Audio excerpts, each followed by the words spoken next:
2:17 time. He won 3 premierships. He won in 1997 Super League. Then he won it with the Bronx 98 win. It became the NRL, and also in 2000.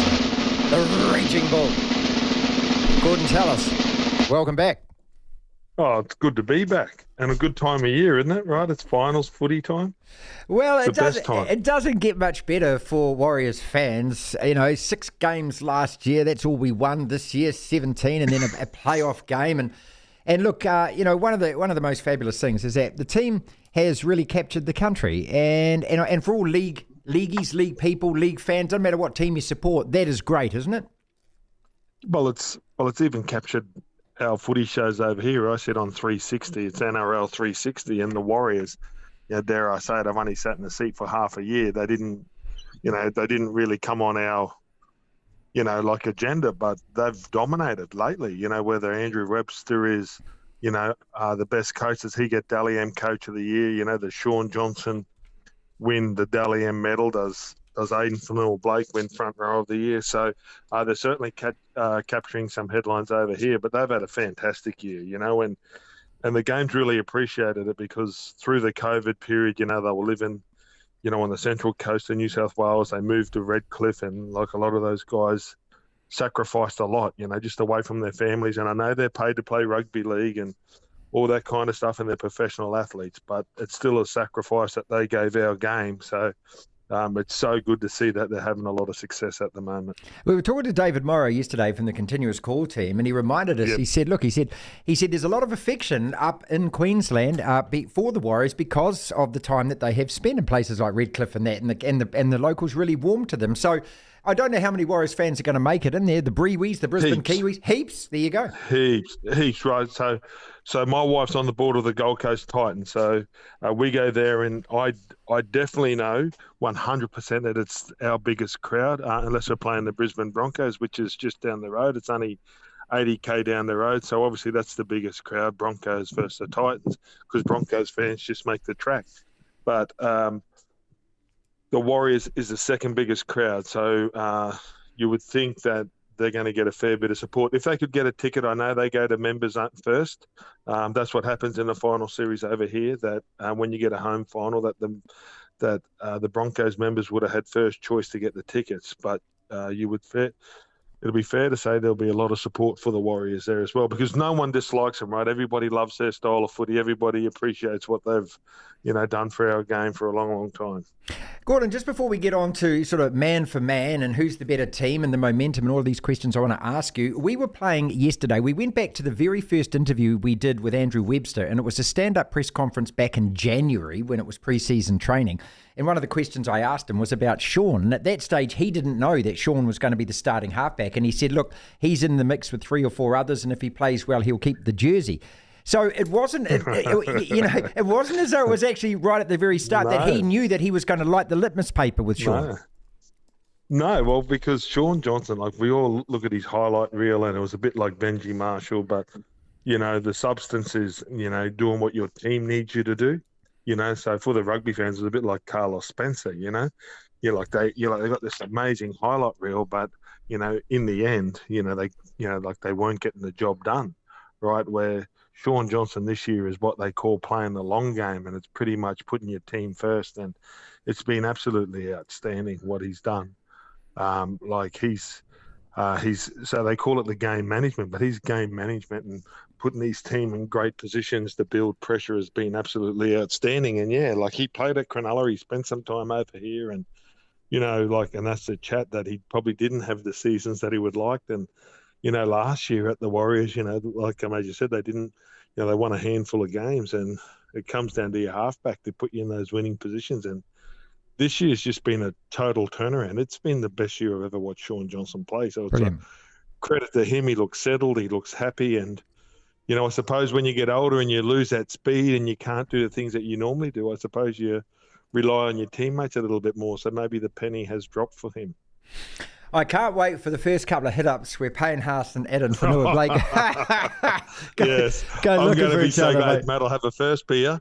I'll be sitting there, mate. I reckon I'll be finished my pie, and I'll be just sitting there just waiting for kickoff, just waiting for those two big guys. And, they're probably fighting it out for Dally M, front rower of the year. And, Addin Fonua-Blake, his try last week, and Payne, well, he's been probably Brisbane's most consistent forward for the last 3 or 4 years. So what a battle that will be.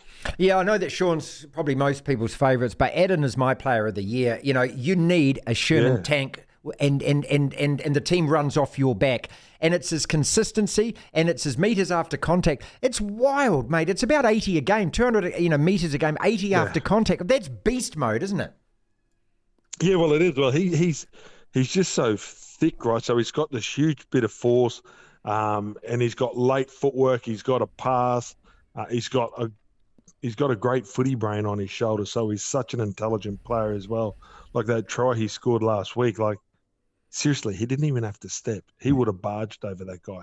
Like if he's making the 80 metres after contact, he's carrying that guy over the line. He's probably even carrying him to the dressing room at half time. That's how hard he would have been to stop. Yeah. But then he puts on this fleet foot. He puts on this like Fred Astaire footwork, and steps on the inside and runs around and dives. And mate, what an athlete, And then, you're right, because we were sitting there last week and Sean Johnson and those guys, they get the raps and they, and we're going to obviously criticise them if they win or lose, but they can't win if their forward pack gets outplayed. So Tohu Harris, he's been brilliant. Yeah, other mate, they've got to be absolutely staunch in the middle of the ruck. Is it still your favourite part of the game? It is mine, mate. I mean, I'm a skinny dude. I could never do this, but I love watching big men smash against big men, man.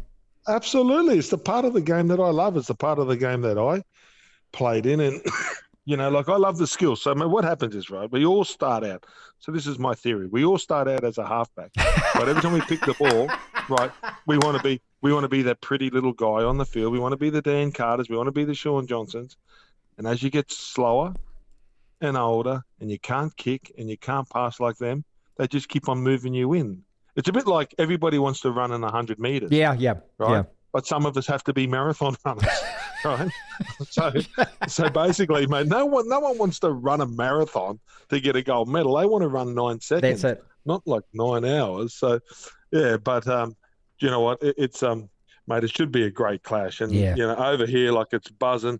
Like I'm in Sydney, it's buzzing because it's finals time, and Penrith versus Melbourne. But in Queensland, you can't get a ticket. It's sold out. It's going to be pumping. It's huge. I spoke to the Brisbane coach in Kevy yesterday, and they're excited, but they know it's a huge challenge, right? Coming up against the Warriors because they've got so much momentum. And watching that last week, that was some of the greatest scenes I've seen. Oh, it's brilliant. Mate, superb. Yeah. Mate, yeah. Then sitting on the couch, mate, to get your wife and your 4-year-old and your kids to sit around and watch a game of footy, like the whole game of footy. Wow. It's pretty hard to do, right? But it was just such great scenes. I was driving home, the radio guys were building it up. I'm thinking, is he overcooking this? Then you turn on Fox, and then just the sea of people and the way they started and played, it was amazing. And the noise erupting. This is the closest we've had in this country to an English football game. We've had several different sporting moments involving New Zealand teams and semi-finals and World Cup finals of rugby and that kind of stuff. But this crowd has just gathered its own momentum too, which is the coolest thing about it. When I started by saying it's just swept the country. Gordon, I was at my son's master's graduation on Monday. Big proud moment for the family. And as the students come across, there's always one or two family members who yell out things. Mate, it was only 5 minutes in and somebody's yelling up the wires. That's a graduation ceremony. Well, I don't know where it come from. So over here, I think Sean Johnson saying that he claimed it. He walked past someone one day and said, up the wires. I don't know who started it, but it's pretty cool. It's captured. My kids are saying it. Wow. But to me, I played against the Warriors, right? Yep. I'm not going to disrespect them. They're Warriors to me, right? So I know that if I'm playing a game of footy and someone said, do you want to play against a War or a Warrior? I'd rather play against a War than a Warrior.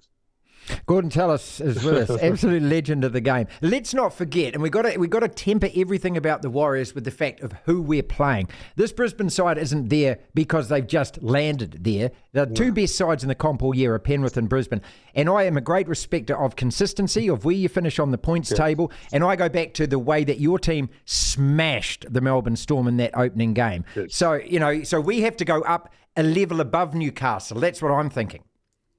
Yeah, look, absolutely. I think the deeper you go into the finals, you're playing against better quality teams. And you're right, Brisbane have been super consistent. Through the year, they've improved out of sight, but so have the Warriors. The Warriors have improved as well. They're probably two of the most improved sides in the competition. Don't forget, 3 years ago, Brisbane got the wooden spoon. Yeah, right. So like, then this year, like they've been building nicely. After round 10, I never would have thought they'd be in this position. I knew they were probably going to play finals, but I didn't think they'd finish equal first. But like, they've had a great season, same as the Warriors. And the way the Warriors started last week, like I think the first 15 minutes, it was 16-0. I think the Warriors had the Knights had only completed two sets. You do that against any side, it's hard to win. It is extremely difficult to win. So that's a challenge for the Kiwis, is to just replicate what they did last week, and you got to go up another level, because you think you're playing against a really good team that are going to try to do the same to you. One part of the narrative which nobody seems to be mentioning or talking about a lot is, everyone's talking about the Warriors turnaround. I talk about the Brisbane turnaround, because this was a team that last year had the finals anchored and then fell off a cliff in the last 10 games. Yes. And you remember that. So they started this season on that after losing about 10 in a row. So that's a turnaround to me, to actually pick yourselves up mentally, emotionally from that, and actually work out what it is you need to do to stay in the fight and win these games. That's a turnaround as well, isn't it?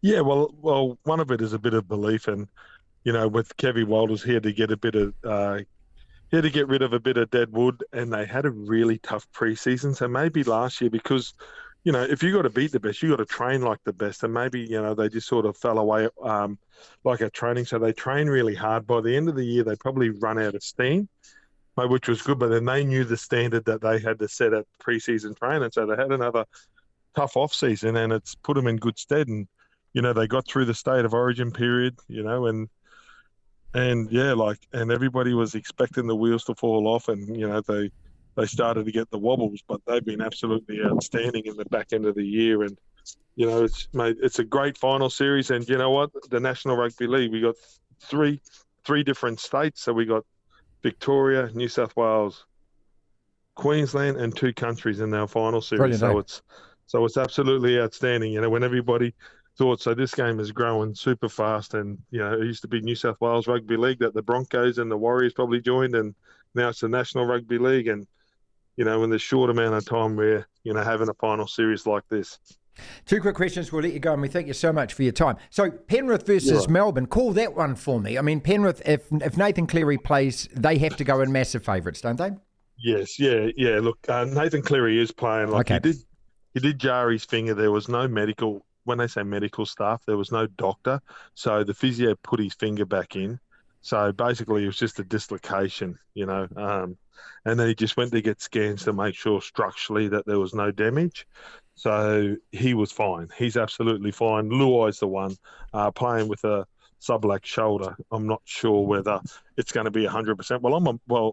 I'm 1,000,000% that his shoulder cannot be 100%. Right. There's no way he could be doing a chin up, like a one-arm chin up, and it's as strong as his right shoulder. But, it's finals footy, and, you don't want to let your teammates down. So he's going to try his best to go out there and get through the game and probably hide at some periods, just sort of get behind your mates, and that's what the teammates are for. But Penrith are the best side in the competition now. They've pretty much been the best side for the last 4 years, right? They've, if they win, it's their 3rd grand final in a row, but this is the 4th grand final that they've been to. That's so that's a very consistent footy side. All right, then. What a weekend we got ahead of us, eh? It's just brilliant. Thank you so much for your time, mate. Right, no. I've got a question for you. I'm going to go on holidays to New Zealand. Yes. Right? Do I wear my Wars jersey? Do I just put on a Warriors jersey and walk around when I go to Queenstown and that? And where's the best place to go to? Well, anywhere down there, you just got to remember it's going to be really hot, but there's beautiful wineries. There's so much for the kids to do down there as well. There's so much adventure and things. But when Gorden Tallis arrives in the country, you can do whatever you want, mate. You walk on water here, bro. Well, mate, because I'm so excited because I've never been to Queenstown. So as soon as the footy season's over, my wife and I are going over for like a week to see your beautiful country. Look, I tell you what, when you fly into Queenstown, they call this mountain range the Remarkables for a reason, because it'll take your breath away. You'll spend the whole time just looking around, staring, going, my God, this place is beautiful. It's honest, it is. It's a fabulous part of the world, mate. There you go. Well, that's what I'm looking forward to. a couple of great games of footy and a good holiday.